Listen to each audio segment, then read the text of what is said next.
4,5-litrainen 8-kone. 90-asteinen, eli 90 asteen kulmassa. V8 keskimoottori polttoaineen suoran suihkutuksella, kuutiotilavuussissa 4,5 litraa. Huipputeho 570 litraa. Se on aika huippu. Huippuvääntö 540 newtonia, 3,4 sekuntia 0-100 ja huiput semmoinen 3,25. Ne on suurin piirtein alumiinirukko ja alumiinikori. Ootte sitten valmiin? Lähtikös karkaa?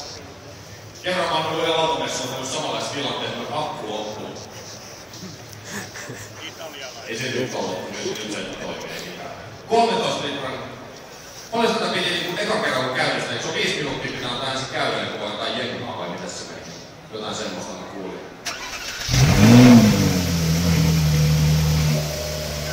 On se aika samettinen ääni.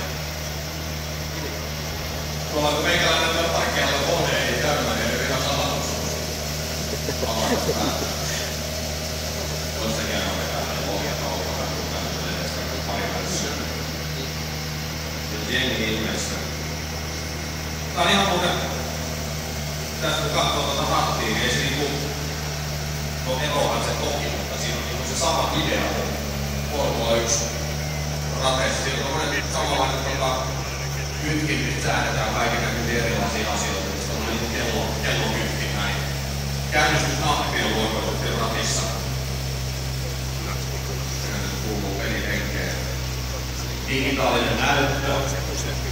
Kellonikaalia se on ihan tämmöinen.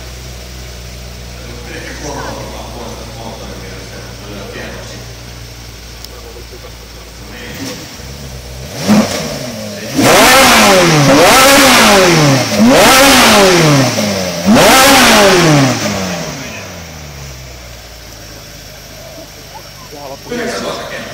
Näin. Sieltä kuulostaa 4,5-litrainen V8 Ferrarin moottori. Ferrari 458. 9000 kävijä. Ei sit jää niinku epäselvää, että onko se teho vai ei. On nää kyllä huimia.